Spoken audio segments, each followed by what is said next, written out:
Good evening. This is Dr. John Bennett, televising from Miami for mHealth TV, or mHealth, the mHealth studio, with David Doherty leading. He led last week. He's leading it this week.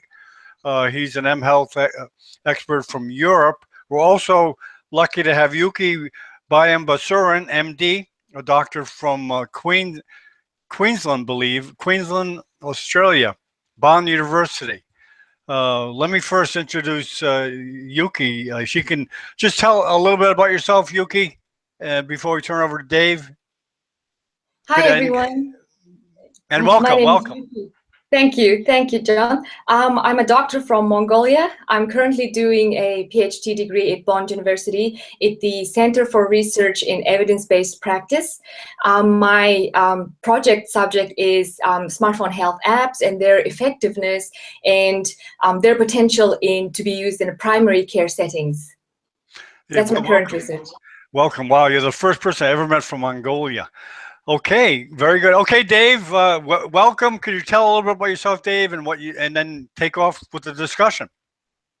Yeah, so I'm David Doherty. I'm a co-founder of a company called 3G Doctor, and the discussion this week is going to be around a sort of bit of contentious issue that's happened with NHS England back in the creation of their own app store. So literally, they've had 4 years trying to create an app store. And so far, they've managed to only produce one approved app on their store. But officially, they say that the library now is really going to get some legs and start growing. This is happening while the political domain over here has been dominated by conversations about Brexit, about mixing up from Europe. So there's a whole lot of funny stuff going on that's impacting the mobile healthcare market. And I write a blog called mHealth Insight, where I talk about things that are happening. And obviously the NHS, with its huge budgets, often does quite exciting things that are worth reporting on. But this thing I thought was a little bit of the story didn't make sense to me. Literally, I wrote a blog and the title was, I know a 10-year-old with a better grasp of how app stores work than NHS England. I invited the two people who were mentioned in the story. One of them happened to be a follower of mine. I invited them to join in this, but got no reply there on Twitter. But literally, it didn't make sense to me. So I tweeted about it, wrote my normal mHealth Insights, which is just sort of how I think something can be achieved from this, and what I think should be done. And then on Twitter, this was picked up by someone, Yuki, there, and some other people. Basically, Yuki said, look, app stores don't aim to provide what's best for patients. Their gatekeeping is loose. And the NHS is at least trying to provide some safe apps. Why are you blaming them?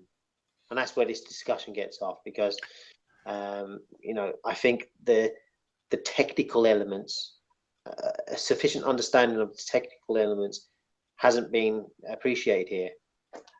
Literally, it's not good enough to go and make things that sound good when you're dealing with patients and you're diverting attentions and interests of people away from mobile healthcare. You've got to really understand what's going on technically in the market. And so there was a little bit of debate on that, discussion between myself and Yuki. I thought, why don't we bring this into this week's mHealth Hangout? Because it's the type of thing that, probably doesn't work very well on 160 character text, tweets. So I thought, let's do that. And Yuki, okay, Yuki, and now it's your chance. Now Dave is live on the screen. Right, yes. Oh, Twitter, debating things on Twitter is so hard. Especially English is not my first language. It's like the third. So I type and delete and retype and try to find the shortest words. So it's a great exercise for my English. Yes, look, how App Store, but the latest count, they have 260,000 apps under the health and fitness and medical categories, two categories in the app stores that pertain to health. In all app stores, including, iOS, Android, the Google Play, and even the smaller ones. It's a data from Research to Guidance, a Germany-based, company on mHealth statistics and market analysis. So, but however, very small percentage of those apps will be genuinely health-related, interventional type apps, and majority of it is just educational apps providing information, or medication reminders or appointment making, that kind of apps, I believe. However, small percentage the interventional apps there are, I believe that they need to be tested by a fair trials, like randomized control trials, to show their full effectiveness.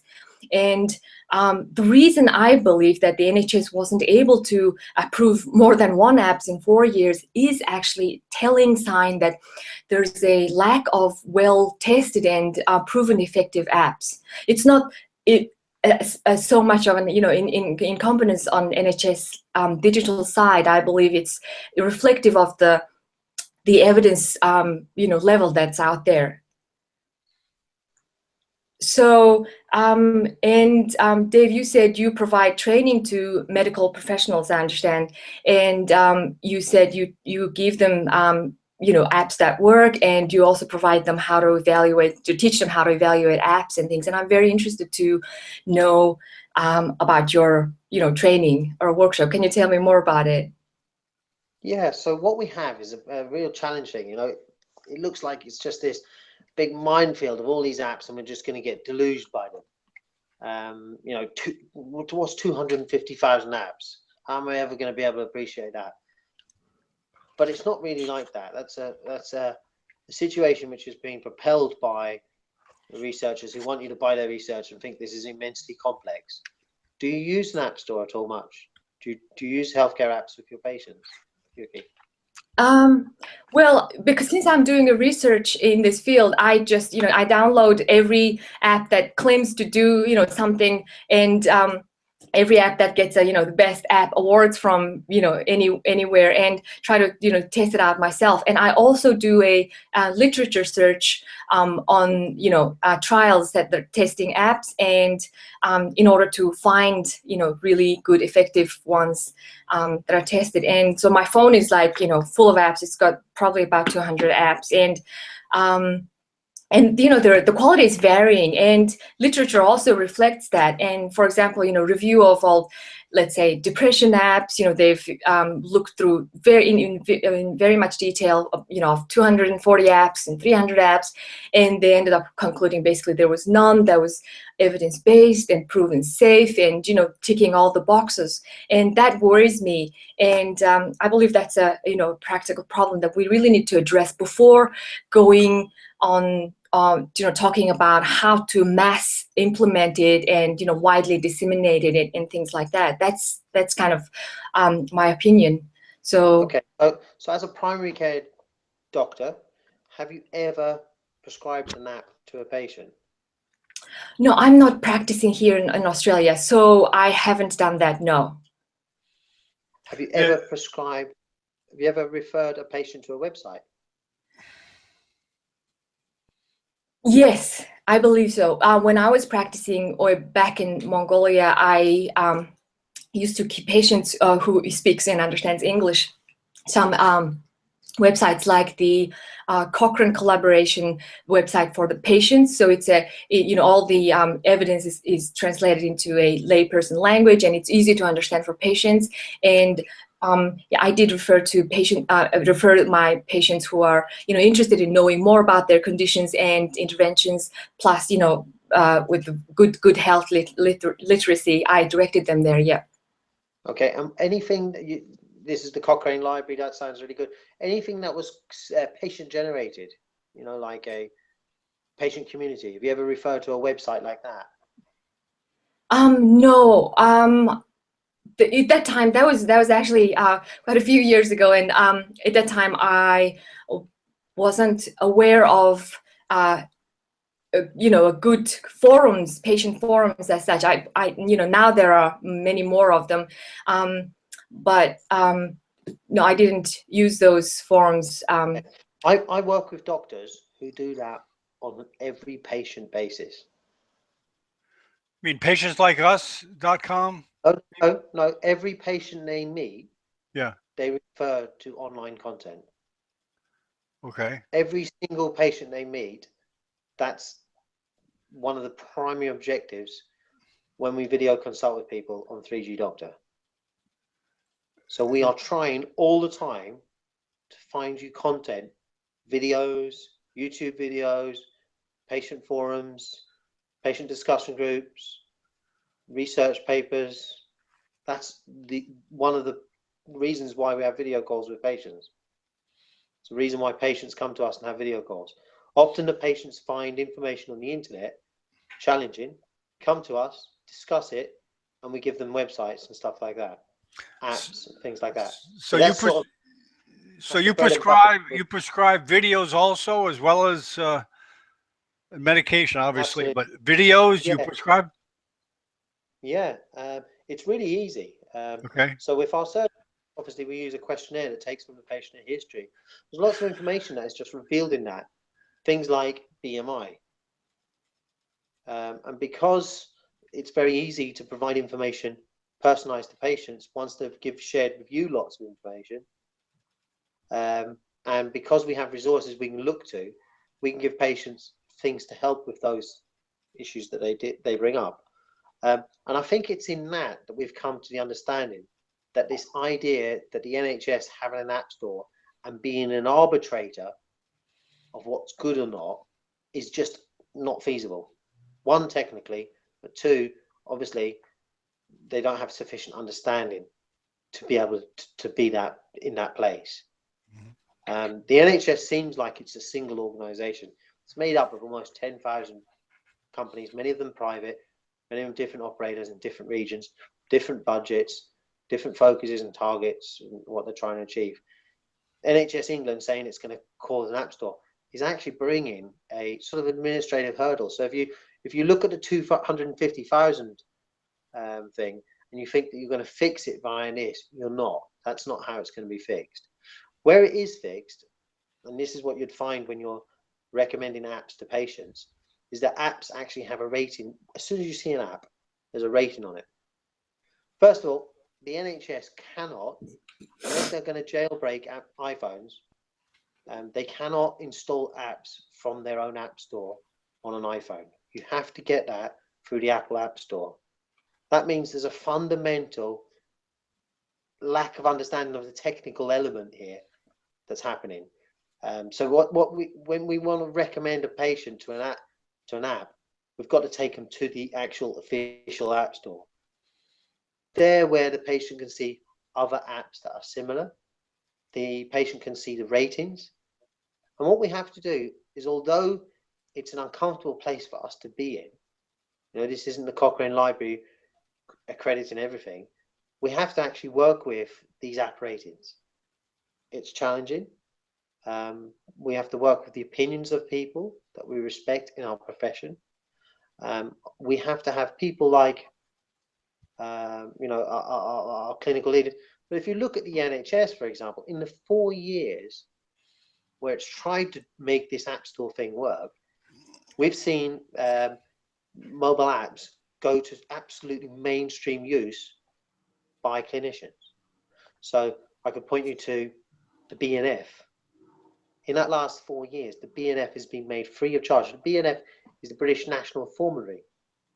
It's an app. It's basically, it used to be a printed book that the doctors would all carry around, and you'd look up your formulary before you prescribed a drug, give you all the up-to-date information.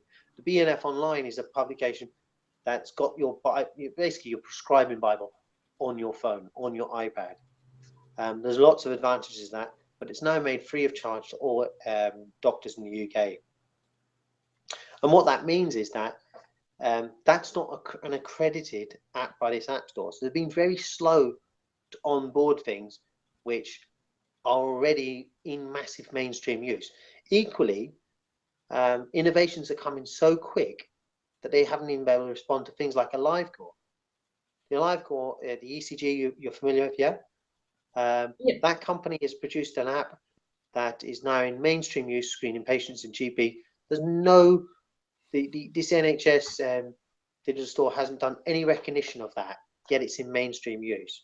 And so what you have to realize is, I can go on the app store, I can read reviews. Many clinicians have posted personal reviews. I think I posted our first review on the mHealth Insight blog about 7 years ago of the AliveCore ECG. So if they're that slow to sort of bring these things into use, into approval, I mean, this is a very this is going to really harm innovation, and there's much more. There's much bigger opportunities for them to do. You know, for example, as a primary care doctor, you'd probably be aware of the Royal College of GPs. Yes, we have Yes. our own same one here, Royal Australian College of GPs. Yes, in Australia, that actually works with a mobile operator, but it's been a fraught relationship. It didn't work very well. In the UK, the Royal College of GPs have a membership exam, and in that membership exam, you automatically fail if you bring a mobile phone in with you. I've been calling for years to try and bear upon the Royal College that you have to realise that a doctor will not work a day in their life without a mobile phone. And what are their responses? They don't understand what's happening here, because too many people are telling them the NHS needs an app store, that this is the way we discern quality. What we need to realise is that every patient in the waiting room now has a smartphone. Every doctor has a smartphone. The minimum smartphone a doctor's going to be using in primary care is going to be something equivalent to the latest iPhone 7, iPhone 8. So you have to realise that's what you're going to be using for the rest of your career. Why would you possibly want to examine and test that doctor not using that tool? Because what we should be saying is, I would like to see you, as part of your exam, I would like to see you manage a patient whose presenting problem is information they read on the internet. And I would like to see you using your phone or an iPad to actually manage that patient better. And we should be examining and training and testing that scenario, not the scenario where I'm sitting there and you're telling me the problems and I've got to work it all out in my head. Because when I went to school, that's how we used to do maths exams. You know, all my writings and my workings would all be in the margin. Now we let children use calculators, but it's not that those children are doing easy maths. They're doing far more complex problems with bigger calculus and bigger algebraic equations. And so that's what we've got to look at GPs. We've got to let the GPs use the tools of our time, and we've not got to stop talking about completely unfeasible technical barriers which can get in the way of that. Doctors are in a prime position to actually evaluate apps. Many of them have got family, friends, have got their own medical conditions, and they manage them with apps. And so they have personal lived experiences of apps, and they should be sharing those with patients. But also, they should be sharing them with their colleagues. You know, if I'm sitting in a GP CPD meeting and there's a hematologist giving a talk, and he recommends I use this app. You know, this is I'm not saying completely blind, follow everything you're told, but we've done that for decades with textbooks. You know, people have recommended textbooks and we've taken them on board. People have recommended medical papers and we've taken them on board. Why is the app so different? In fact, you know, I've never had a textbook that automatically came with the ability for me to write on its public website that every person would see before they bought it what I thought of it. And that's a very powerful thing that the app stores have created. We have this centralized place where if this app does something I don't like, don't approve of, I can write that there. That's what we got to be championing. The NHS should be championing. It should be saying we've got hundreds of thousands of healthcare professionals who could actually be adding value to the app store. And that is where the value comes from, I believe. When we go and we say, it's not our property, but we're going to add value to it. Can't own the world. Right.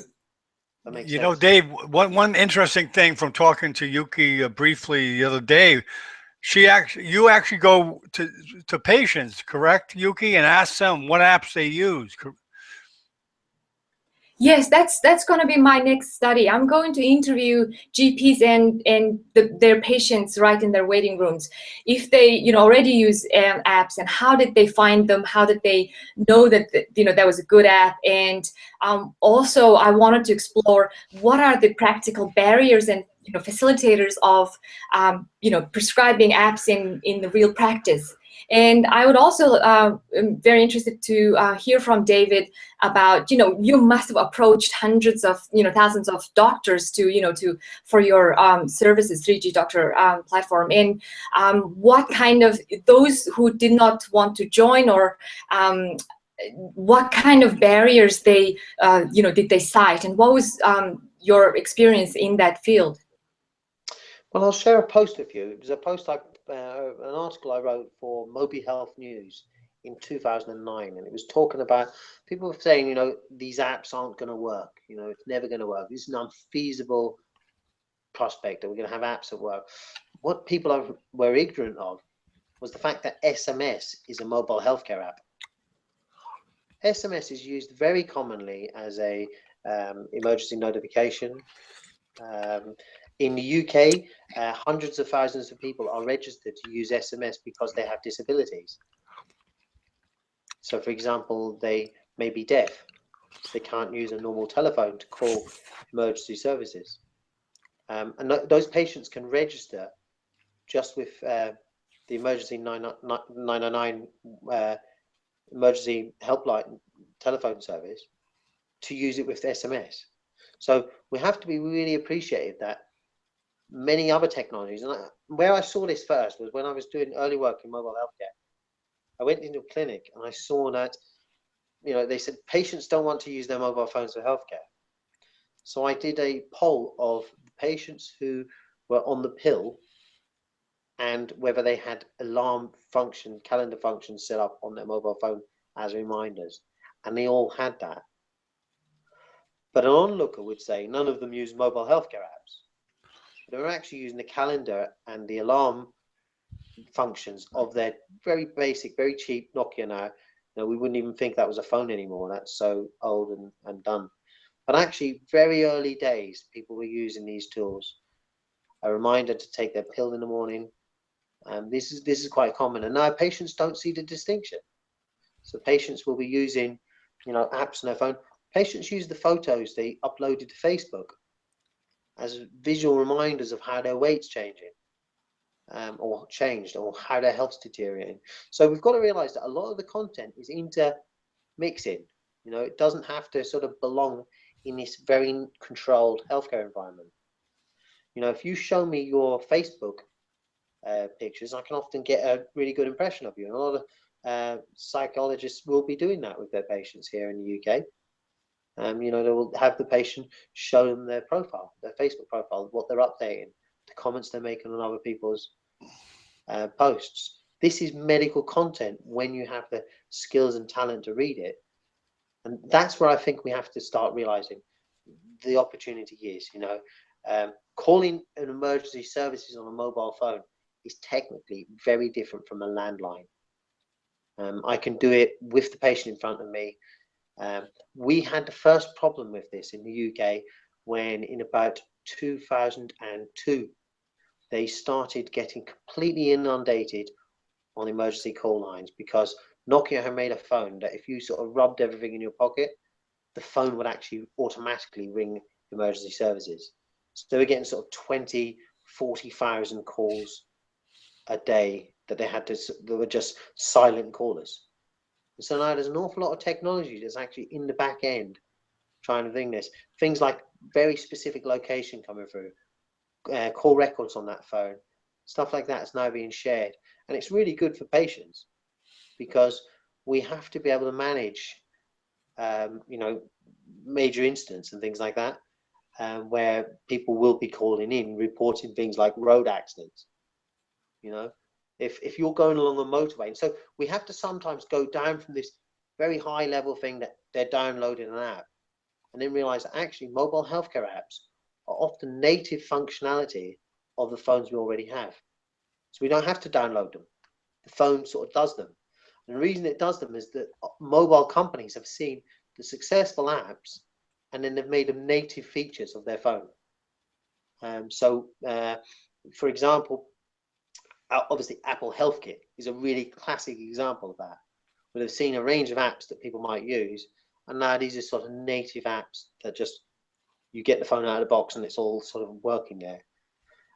But if you think about it, if 10,000 people are going around the M25 and there's a major pileup, what actually happens is the cellular networks actually talk to the people who ring up. So they'll say things like, a lorry has jackknife on the eastbound carriageway of the M25 between junction 8 and 9. If you're calling to report that, we have already been noted. Thank you for the call. If there is extended circumstances you'd like to share with us, you can share with us, or you're calling about a different thing, please hold the line. And that immediately filters all the people who would be driving by, press the button, try and ring emergency services. And it actually helps stop them just getting completely inundated, helps them do their job. So very critical public safety things I can explain in that way. So sometimes it's not all about an app you download. Similarly, obviously, every phone's got now an app that is a browser, and so they can access websites. So we also have to look at that being an app. Similarly, the YouTube app, that I can send now patients a link that literally opens up a video on their phone. So if I've got a patient with me, and this is something that doctors aren't being trained enough to do, I feel. If you've got a patient with me and I want to explain something quite difficult, it can be really challenging to do that inside the 5-10 minutes that you normally have with your patient. And so giving the patient the content on their phone and saying, watch that and make another appointment with me if it doesn't help, that can be really useful, because although the patient could have gone and found that content on their own, they don't know where to look. They don't know what sort of resources to trust. So for example, if I was talking to a patient, I wanted to explain something, and I could say, yes, a doctor I know, Professor John Bachman at the Mayo Clinic, professor of primary care, has produced an amazing talk on that. He'll watch this video. Really, that's actually better for that patient than me spending 20 minutes talking to the patient, because the patient can, one, watch it in their own time, pause it whenever they want, rewind when they don't understand bits, look up bits that are mentioned in it, whereas they don't get to do that when we're having a one-to-one. So sometimes when we look at mHealth apps, there's things like sending a patient a text message that links to a video that will open on their phone and they can play and watch it. We're opening something very rich, and we don't need to start saying, is that approved by the NHS? We need to let people be, much more free, just like you are with handing out things like leaflets to patients in your clinic. We've got to realize it's not completely different from that. If that makes sense, does it, Yuki? Yes, absolutely. I mean, there's no argument how incredible our smartphones are, as tools, and how much it's been changing our lives in every aspect. I mean, it's one of the most incredible, pieces of technology ever. And in Australia, on the Royal Australian College of GPs, we have a tool for GPs called HANDY, Handbook of Non-Drug Interventions, short for that. And it provides GPs with non-drug intervention tools, such as, bibliotherapy for depression, or, apps for smoking cessations and things like that. And we always are looking for evidence-based, tools to provide GPs as an alternative for pharmaceutical interventions. And I wanted to also go back to your previous answer. You mentioned, you wrote about a live course 7 years ago, and, still, no uptake, or, uptake is very low.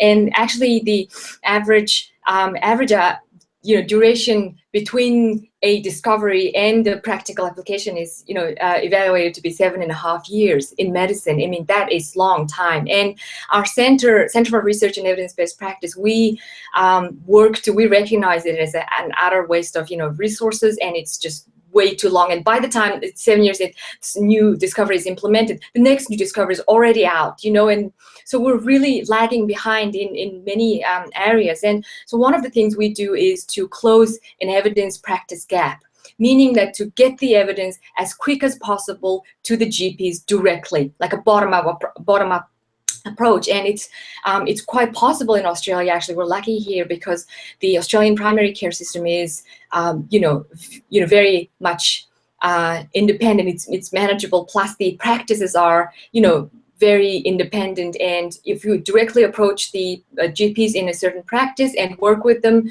conducting journal clubs and or evidence workshops, they do adopt it very, very quickly and start implementing it directly. And that's one of the things we do. And so you mentioned also about BNF app, like we call it here MIMS. It's the encyclopedia of all drugs and things. There are, of course, many great apps and tools for aimed at doctors, medical students, that are really making their lives easier.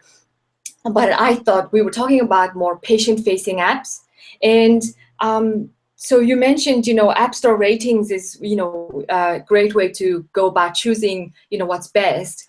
I'll give you one example of an app, MyFitnessPal. It's just one of the, the highest rating apps that's been, the longest time around. It's been around for 10, 15 years. However, when it was tested in an RCT, when doctors prescribed, suggested MyFitnessPal for people wanting to lose weight and said, okay, go and, do this, record your food, do exercise, blah, blah, blah. And they told the control group, just use whatever methods you want to use to lose weight, and then they measured their weight loss in at 1 month after the prescription and at 6 months. They also had an insight into their use of the apps because they were working with the creators of the app. So the creators of the app were able to get the actual login numbers of the patients, how many times they were logging in, and as opposed to the patient reporting, oh, I use it every day, you know what I mean? So they had hard data. And what's interesting is that after basically 1 month after being prescribed that app, the login was zero. It went down like basically zero. And then it picked up a little bit, about 10% before the 6 months check in. And so that shows that when left alone to their own devices with apps, it's patients easily bored. Since there are abundance of apps, they're just use it for a while. If they don't like it, they delete it and download the next thing. And that's not the most the best way to go about things. Sure, there's an abundance of it. However, if there was a effectively tested app that's proven to work, that incorporates lots of behavior change theory elements, then it maybe the adherence to the app usage, therefore the weight loss would have been could be much better. So it's 6 months, none of the intervention, the app group and the control group lost any weight. Basically there was hardly any weight loss. And so that shows that app prescribing cannot just solve everything on its own, just an app itself. It has to be with a frequent follow-up and check-in with their either a nurse practitioner or a GP back again. Plus, perhaps some people would prefer, like a peer support group, either a Facebook group or Twitter or what have you. And, I think that would increase the adherence and benefit of using an app, actually. So without having to establish these things, if we just tell the patients to go or here's an app, five-star rated app, and that is not tested by any studies, then it's that is also creating waste of resources. And if there's an entity like NHS or anything, kind of providing, doing at least the basic vetting of the apps and eliminate the ones that are not worthy of the time and and adherence and investment in either part, from the doctors and the patient's side, then I think it's a good thing.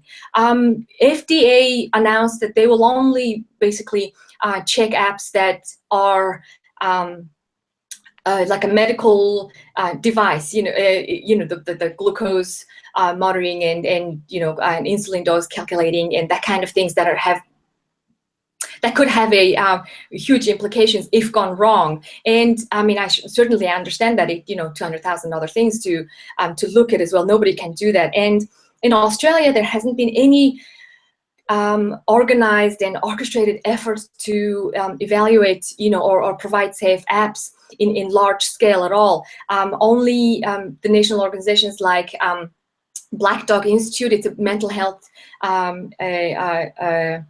initiative, and Beyond Blue and Reach Out, it's a youth mental health organization as well, and they provide a few apps that have been, proven kind of safe. So let me back up to the level of evidence that's required for apps. I think for pill reminding apps and things like that, you don't really need like a really high level evidence to show that they work. We all know that pill reminders work, because we've been using our calendar apps, right? And however, on things like that apps that are promising to change your weight, your mood, and your affecting your glucose level in your blood, these should be scrutinized a little bit better, more than just a reminder app. And I think you're trying to do too much. I think this doesn't make sense, because you're just trying to rush too quick to do certain things. You're trying to be a judge of apps. So one of the things I said about AliveGore is AliveGore hasn't actually had a long time to get to market. There's never been an ECG machine. It's the fastest selling ECG machine the world's ever seen. It's the world's easiest to use, the world's lowest cost ECG machine, but it's also the fastest ever adopted ECG machine. I've been using ECG machines over 20 years. Okay, so my experience of ECG machines, I know all about them. So immediately when I heard about this guy on the internet with this device, and I video called him like we're doing now, and he showed me how it worked, I immediately knew that this was technology which was going to be very, very disruptive. So I wrote about it. What I'm saying is the NHS App Store that approves apps has never mentioned it, has never approved it, and it's already in use. At last count, 1 in 5 GPs in Ireland is using an AliveGore today. This is incredible. Innovation like this the rate of adoption has never been seen like it. Now we'll back out of that, okay? The appreciation of that is not going to be done by some civil servants working for NHS England. Because if they could do that, if they could tell which apps are going to be the big hits, and they could proactively go and find them, they would have approved a lot more than just one in 4 years. But also, they might as well be working as a VC, because I can get them as much investment as they want if they think they can understand things like AliveGores before the mass market does. So you just don't have that talent proficiency. What also seems to be happening where you're picking FitnessPal. Now I know FitnessPal very well. One of the things you're doing is you're trying, okay, at a doctor level to be like a Silicon Valley VC and say, make the bet on whether this is good or not. Okay, that's not how it works. That's a really complicated thing to do. Is this app going to be good for patients? One, it's not designed for patients. It's designed for consumers who want a fitness product. That's why it's called FitnessPal. If you want to then go and apply your version of how to test randomized controls trial to an app that was built for a completely different purpose, guess what? You are going to fail. Make no doubts about it. But that doesn't mean that the app is a failure. It's just your version of using the app. What's incredible is I saw these fitness devices coming out, these wrist-worn devices, when in Japan, that technology was native nearly 10 years ago on what was called the Raku Raku phones in Japan. Raku Raku phone meant a simple phone, and it was used, seniors would have them. And these were smartphones, but they had very easy to use features. And they had a fitness pedometer run. There was a little man running man. You'd see a little symbol of it. And that was used widely by doctors 10 years ago. They didn't have to go and put wristbands on senior citizens in Japan because they already had the phone doing that. So when the Japanese saw the American market getting Fitbits, they'll come back to realizing they just carry their mobile phone. So what happened is a lot of hype was done there in sales. Now, if I was running one of these randomized control university programs, probably I would have tested the Fitbit and all that. Well, what I should have realized is actually that technology is already in the mobile phone, and we carry the mobile phone with us. We don't have to charge an extra device. And actually, if I was doing the fitness for you and you came to me, someone who understands a little bit more about how mobile healthcare works, I would have said, don't bother with fitness, pal. Just go and look at the native pedometer that Apple puts on healthcare. Because what you'll find is, you know, that drop off, that doesn't exist. So with the one where they're showing, maybe you've probably seen it on the Apple Watch, which shows the thing, you don't have to do anything. It just sort of does this in the back. Samsung have put this on some of their Galaxy devices under their S Health brand. You know, that doesn't have the fall off because it's just native, works in the background. And what you'll find, and this is the reason why healthcare organizations shouldn't try and build app stores. Because actually what's happening within the app stores at Android, with Google Play and with Apple iOS, is the most expensive piece of real estate is in your pocket, the little AMOLED screen in your pocket on your phone. And what Apple have is they have all that feedback from what's going on when you use apps. And from that feedback, Apple developed their phones. So if, for example, you get a phone out of a box and you authorize Apple to take that data from it, which most people do, what then happens is Apple see what you actually do with your phone. Right. And Apple claim that when you spend 10% of your time using the camera function, they spend 10% of their R&D on camera technologies, photo imaging technologies. When you spend 20% on the pedometer, they'll spend that much on it. But also, they will see who at FitnessPal, who at Runkeeper, who at Adidas My Coach has made the best, most compelling app for fitness. And they will make that a native feature. And so sometimes you hear these squabbles where it was like, oh, Apple's copied my idea and made this native. Or Google's bought us and made us native, part of the Android network. That's what's actually going on here. And so they're ahead of us because they've got the data and because they know the market much better. So us trying to go, oh, I'll pick an app and I'll run a randomized control trial and hope that I find something. Apple's already got that data. Apple already knows that that app gets downloaded and then never gets used, or Apple already knows that app gets downloaded and loads of patients start actively using it. And it knows that for Diabetes Pal, the world's #1 diabetes app, you know, for diabetics, it knows this data. So where we should be doing this stuff is saying, look, how as the NHS can we help Apple?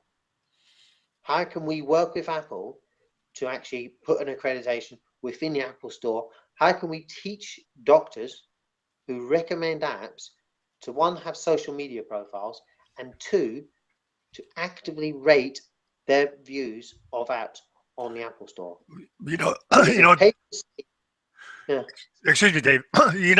In reality, in Australia or England or Ireland, don't doctors generally recommend apps not necessarily approved by the NIH or the health organization in England or Australia? They recommend apps that they personally have found that are good. Isn't that how, in reality, how it works today? That's exactly what happened with the LiveCore. So people like Eric Topol, Dr. Eric Topol in San Diego, went on the Colbert Show and pulled out this device and absolutely blew everyone's mind.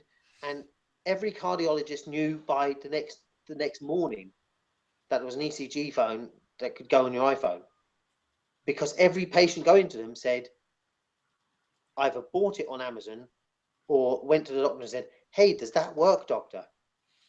So this is the speed of innovation which we can count on. So yes, this is how it should work. We shouldn't be waiting for an NHS which takes 4 years to approve one app. There are much more nimble ways we can make this ball roll.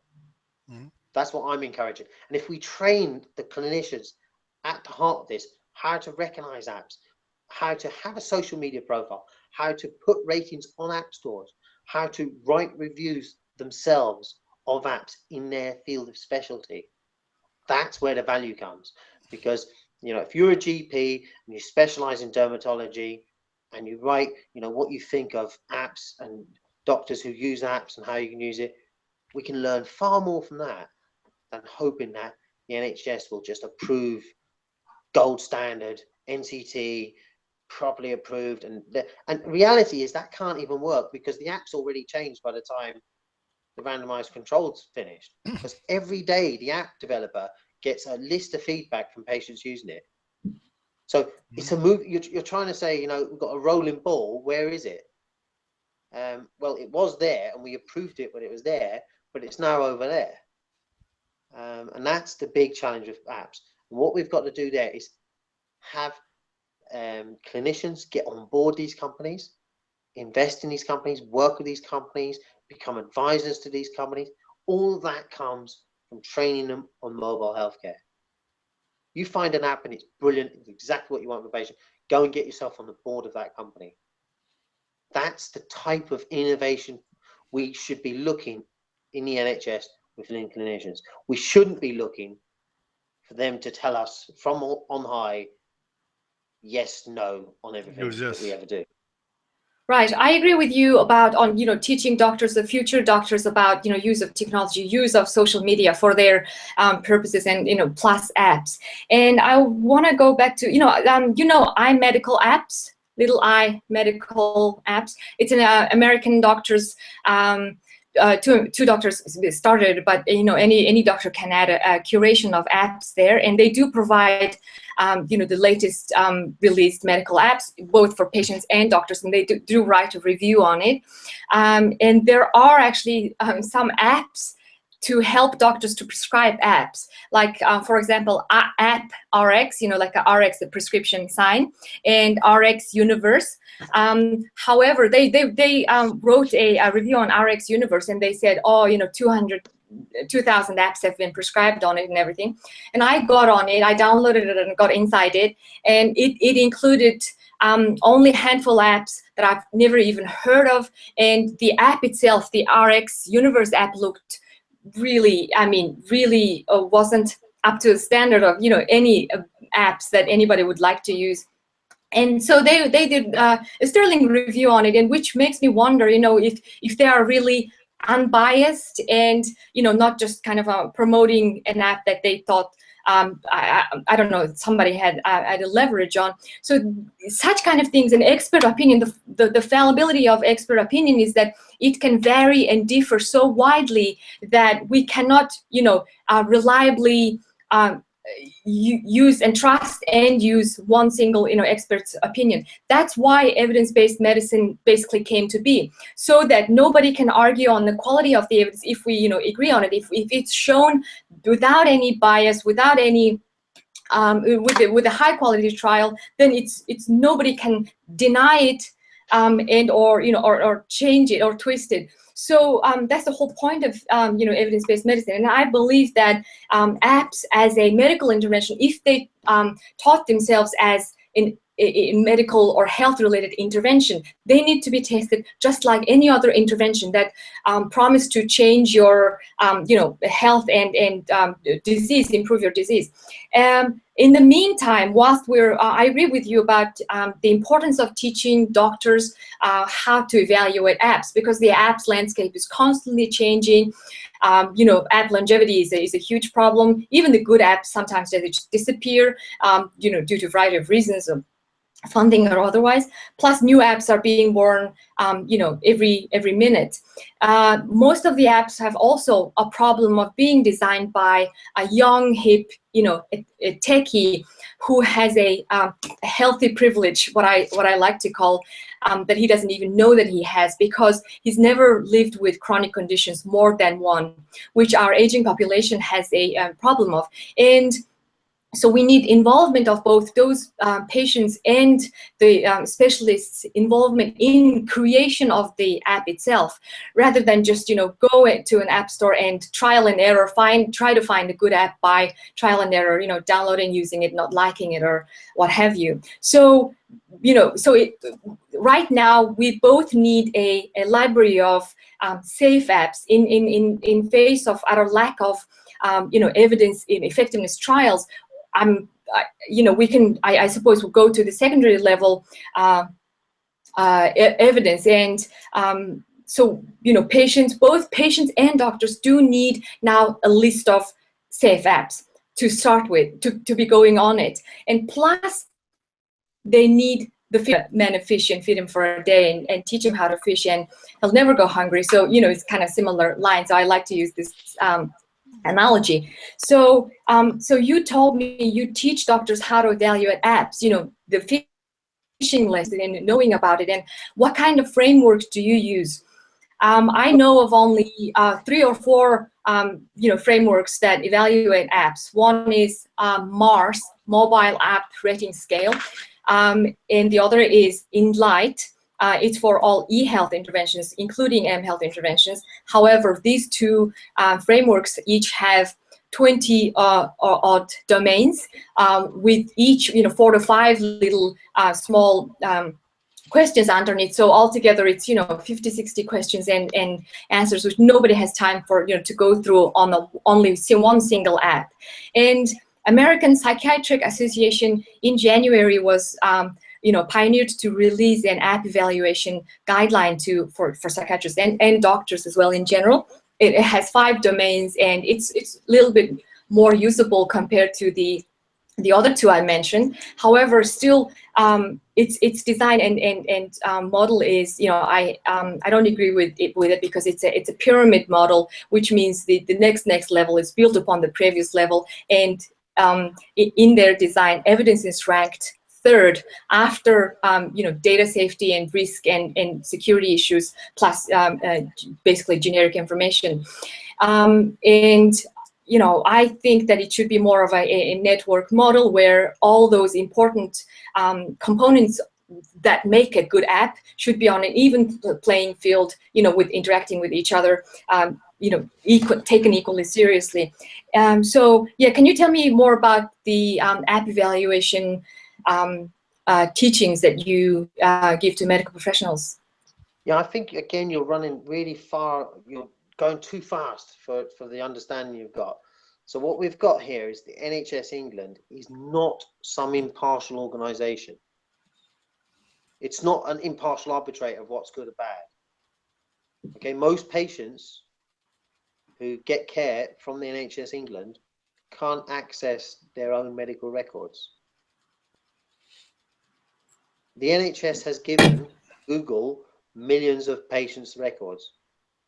Those patients themselves cannot access those records. They never gave consent for an advertising company in Silicon Valley to get their medical records. So it is far from being an independent, impartial arbitrator. You'd be better asking your GP in terms of, is this good for me or not? Secondly, you'll probably find something really useful. In August 2015, I wrote about, actually this is related to a live call again, I wrote about new MIBs, which are a thing from the National Institute of Clinical Excellence. And that's a fantastic thing because it appraises the clinical significance. So it basically talks about the potential that these apps have to add value in a clinical setting. And AliveCore actually got its MIB from the National Institute of Clinical Excellence back in August 2015. So even though AliveCore had got it'd been seen on US TV, every channel, it opened the Consumer Electronics Show that was being used on main stage by the CEO of Qualcomm, Paul Jacobs.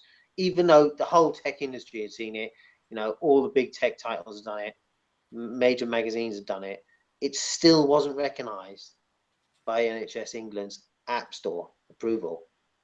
But it had already had a National Institute of Clinical Excellence, MIB, written all about it, giving independent, impartial advice to clinicians so they feel more confident adopting and prescribing mobile healthcare apps. So there are tools for that actually are coming from that. What's the clinical significance? How can we do that? So we shouldn't go and, run to, try and get very invested interest organizations to be our impartial, independent arbitrator of what's good. Does that make sense? Yeah, I do. You hit on one thing there, Dave. You said NHS is not impartial, and the only way to get impartial and unbiased evidence is by testing the interventions. So NHS, I'm sure that they would have been looking for apps that have been, unbiased, impartially tested, and they couldn't find any more than one in 4 years.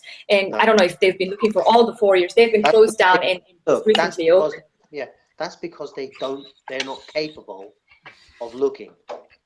Because clearly there are apps out there which are having massive significance, which are finding patients who've got atrial fibrillations, which are, undetectable, symptomless. People aren't even aware they've got them, and it's picking up this and it's helping them prevent strokes. So we know for a fact the top cardiologists, the Atrial Fibrillation Association, screen patients at their function days.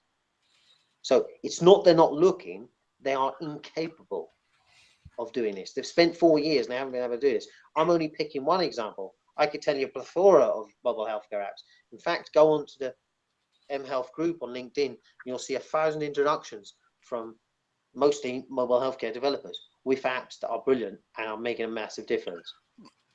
So we've got to be careful that we don't give the stick to say what's good or bad to an organization which doesn't really understand, isn't impartial, and hasn't, isn't doing very basic steps itself, like where is NHS's training, the NHS England's training program for people to use their mobile phones safely and securely?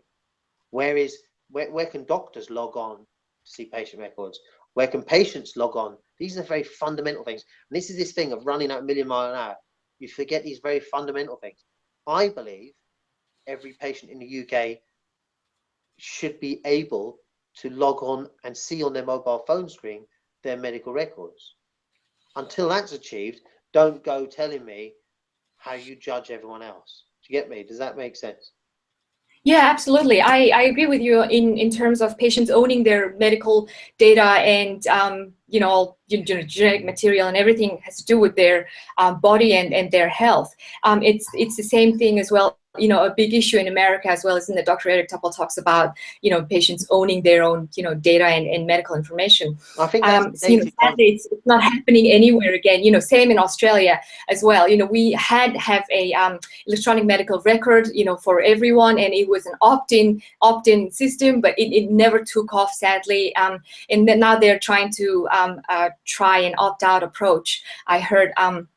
So you reckon the NHS digital, the agency or department that's called NHS Digital, that's responsible for the NHS, apps, library, and whatever, is incapable of finding the people who are aware of the field and, with the right knowledge and capability? Well, yeah. It spent 4 years proving that. Yeah, Dave, do you recommend like the Cardiology Association of exactly. Yeah, did they recommend here are the top 10 cardiology apps? Spot on, spot on. That's what the NHS should be doing. The NHS should be going, how can we help the for example, the British Cardiology Society to produce its app? How can we help the Atrial Fibrillation Association to produce an app that we can then endorse? That's a much better, it's a different use of the same budget, right. But it gets much better results. American Heart Association, whatever, these specialized physician groups, there are also an organization like, a large organization. And what makes you think that those kind of specialty colleges or organizations have people with capacity to, look for, find, and curate and evaluate, medical or health apps when NHS So if I'm a cardiologist, you know, in the Irish Cardiology Society, that's what they do. So the Irish Cardiology Society had me speak at their annual symposium 4 years ago, and I demoed an alive core and gave everyone in the audience an alive core. So how can you make sure that they can be impartial, like a, you know, specialized organization? We know from the experience with big pharmaceutical companies, you know, doctors and specialists having to stay impartial and independent from, you know, outside influence, industry influence is a massive problem. And what if, for example, one cardiologist is affiliated with the, you know, let's say a new some, you know, intervention in the cardiovascular health, and you know, he's got a vested interest in it, and he's got a conflict of interest right there, and you know what I mean? Like, how do you prevent such kind of influence and bias and sneaking into their opinions as an organization? So what you're looking at is a hierarchy of where influence and control and stuff like that been going on. So if you go into a speciality, okay, so you go to something like Atrial Fibrillation Association, there'll be some dude like me who's got it in their family, and they will go out and they will write on blogs and stuff about patients. This is the thing. This is what we need to do. And then the cardiologists that we work with, as people with this condition, will then, regardless of how much peer pressure they have, how much money, finances the drug companies give them, they'll have to start adopting this because patients will be using it, like what happened with AliveCore. So in that situation, it's a much smaller challenge than going to the NHS England and saying, hey, what about this? Do you get me? The NHS England's got to cover every single medical specialty, every single thing. So the amount of people that are trying to pull them for their attention is just colossal. Whereas if you're in your subspecialty, then you've got an opportunity to actually influence that. And where the NHS can work is it can say, yes, we've got these charities and these, you know, specialty interest groups and Royal College of GPs, and we're going to work with them. Where's the RCGP's apps that are, you know, concrete? Some of them got really good apps coming out, and that's a great thing. That's not being done on NHS England. You know, the Royal College of Gynecology and Obstetricians and Gynecologists, they've done, I think, 10 apps. They're not approved by NHS England. Isn't that bizarre? So they obviously don't know how to do this thing. And what I'm saying is the specialities, they have a vested interest because, you know, people are looking on app stores for apps about their treatment area. So you recommend the various specialties recommend a certain number of apps for their specialty? Yeah. Yeah. The NHS gets behind them. And if the NHS has to pay these people, you know, collaborate, co-invest to create apps, their specialty organizations believe patients and clinicians need, then what a good use of their resources. Much better than trying to create an app store, because that's what Apple and Google do. Yeah, it doesn't look like it's where, you know, Dave and Yuki, have you heard of a company called Haptique? Yep. Yes. Yeah, and they prescribe. How are they doing? I haven't heard too much from them. Have you either of you heard? Closed down. They closed down. Yeah. Well, I remember that their big premise was the prescription of apps. Do you remember that, Yuki? Yes. So I guess that concept didn't fly, Dave. It didn't. They actually went out of business. Yeah. Yeah, it didn't fly. Prescribing apps. Because, right. They had to close down. So what they say to a company like me that makes an app is they say, you pay us and we put you on the board. So it's another thing we have to do. So, you know, if you're looking at accelerate the market, don't create administrative hurdles. All NHS England, in creating an app store that technically isn't even feasible, all they're doing is making a technical diversion for everyone to waste their time and resources on. That's what I picked up in my blog. That's my belief. That's what I think is going on. I might be proven wrong. They might, in the next 4 years, do 2 apps and improve them, but I don't think that's going to make an. It doesn't sound like there's much progress, or it was very, very efficient. Yeah.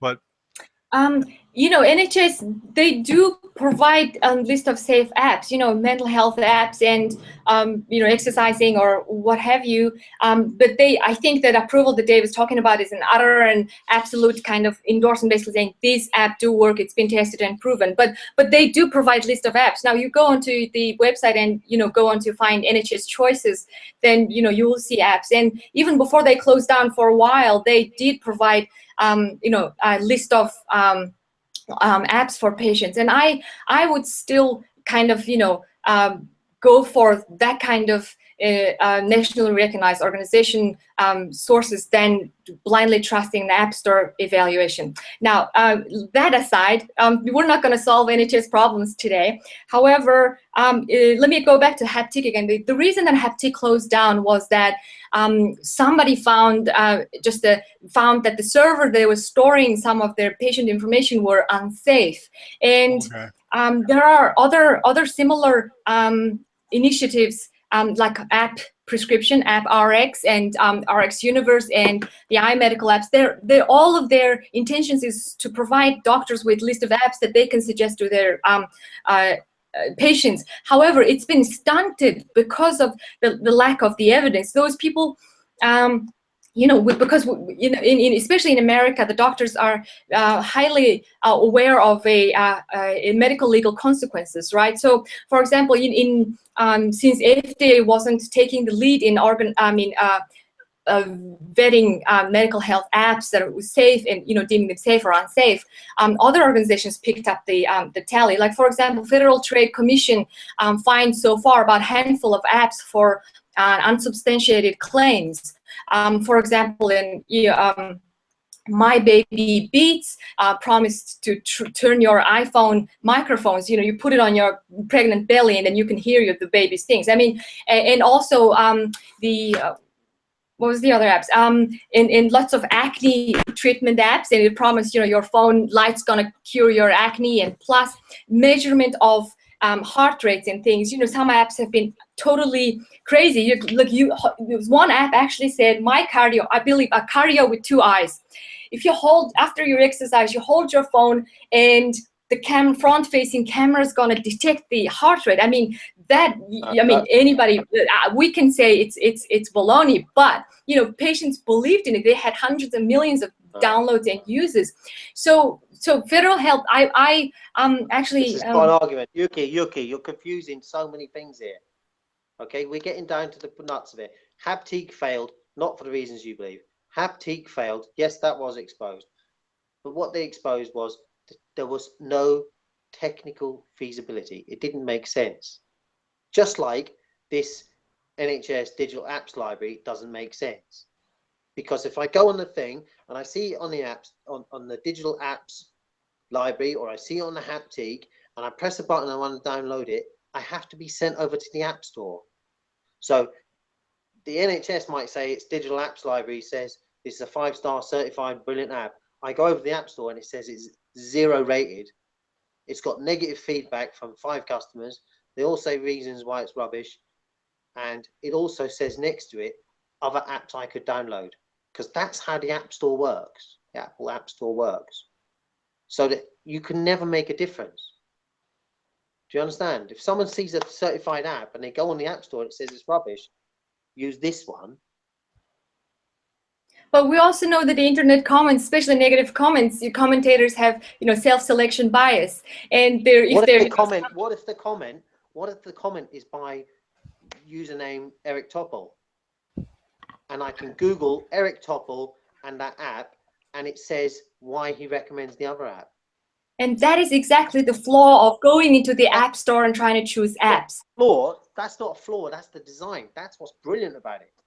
Eric Topol, every NHS GP can have a social media profile at no cost, barely. They can have a social media profile and they can rate apps that patients will go to and trust. Nobody has the time to curate even 10 apps. No doctor has. Eric Topol is not going to do that. That is not a solution. Eric Topol has approved more than 10 apps. Eric Topol has endorsed far more than 10 apps. And those were usually doctor-facing apps for medical professionals rather than for patients. I mean, there would be a couple for patients, but again, how are you going to find that couple of apps from 200,000 apps? because again, right at the beginning, I said you're looking at the wrong problem. Most of these apps, you say the 200,000, they're just cookie cutter ones. They're kids playing around. There's a low barrier to entry. It's not even like printing a leaflet. It's a piece of cake to make an app and put it on an app store. But those Yeah, haven't exactly. got That's the problem. approval. They haven't got endorsements by doctors. This is what the NHS should be doing. It should be getting the good apps endorsed and recommended by doctors. Then we have a result. Then we have something that goes on. We talk about why Haptik failed.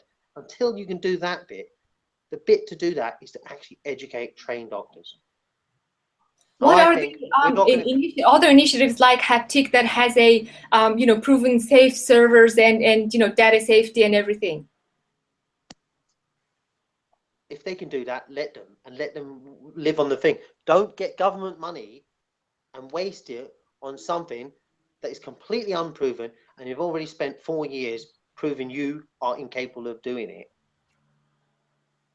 Okay, so we've been talking a lot about NHS problems, and I'd rather talk about, how in general we can improve this situation that can work in any country, regardless of the national healthcare system.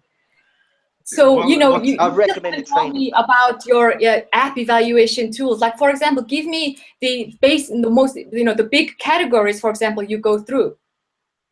I let you, as a clinician, learn how to build your own social media presence, upload videos to YouTube, telling people about you and why they should trust you. Okay, each doctor gets their own set of apps that they recommend, based on their own experience. Yeah, and share with colleagues. And every time you go and give a talk, recommend apps your colleagues should use. So it's Yuki, it's not evidence-based, but it's preference that the physician learns. Is that right, Dave? Is that? Yeah, it's based on their experience. Based on it just seems impractical to me, Yuki, that every app needs to be evidence-based. I mean, these apps, I don't think they have the money to put it through trials, etc. How do you propose evidence-based to be? How do you propose an app to pass approval to be evidence-based? How do you propose to do that? Right, I don't have a solution that I'm actually offering here. I have been seeing from the searches in the literature that many medical initiatives. My first project was to look at the evidence on the effectiveness of apps, and I did not find many, and it was a kind of a shocking and a disappointing result. However, in the process, I found that many medical institutions, reputable institutions, universities, and medical centers around the world have been working to create apps, and they're doing it the right way by first pilot testing it with patients, involving patients and getting their feedbacks, improving their prototype, and testing in a larger cohort and improve it effective before they can endorse and advise and put it on an app store.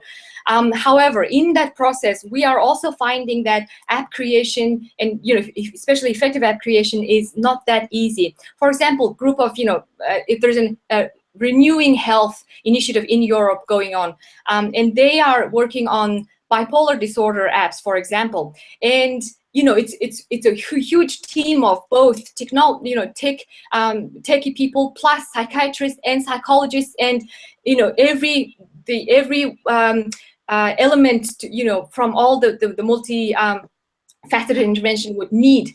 They had it in the team. And they created an app, tested it on patients, and they found it was actually making the bipolar disorder patient symptoms worse. And I mean, that's how we learn. We do not learn by just trying out apps from the app store and then and not liking it and then going for the next one, which created by some kid somewhere. Yuki, I think you could keep giving me anecdotes all night. We started from this thing. The NHS has claimed to have a vision where they will host leading healthcare apps so they are accessible, trusted by the public. I've put the case tonight that there is no way the team who spent 4 years managing to approve one app and approved 21 others as safe to use, although they haven't been certified, whatever that means, that team is incapable of achieving that vision.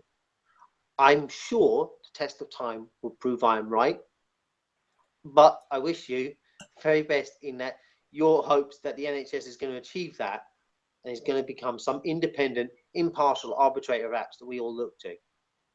But I'm recommending my followers, like I recommend doctors who support and endorse apps to patients, be on the right side, make a judgment call, be out there with your judgment. Because if you wait another 4 years for another app and another 21 apps to get that sort of safe to use, although they haven't been certified, kite mark, whatever that means, no patient will get access to these tools. No clinician will start using the most advanced tool in the world that's in the palm of their hand. We cannot wait on an organization that doesn't know how to do this to deliver us what I think we all want. David, I was actually giving you some evidence, not anecdote. Let me give you another one. For this app called Glucose Buddy. It's a cheap and it's a relatively simple app, and it was freely available to everyone. It still is. And a team of Australian researchers tested it. Just simple. Prescribed the app to diabetic patients, and the control group was continue as usual, whatever they've been using, follow up with their doctors every 3 months or 6 months. But the other people, and they were using the paper diary. You know how this app's replacing paper diary in monitoring the glucose and stuff. And after 9 months, the app group glycolated hemoglobin level was reduced by almost 1.2%, which is even better than a diabetic drug reduction. Diabetic drug reduction on average is 0.5%. So this is a great example of a simple app, freely available, that can impact people's lives even better than a pharmaceutical intervention.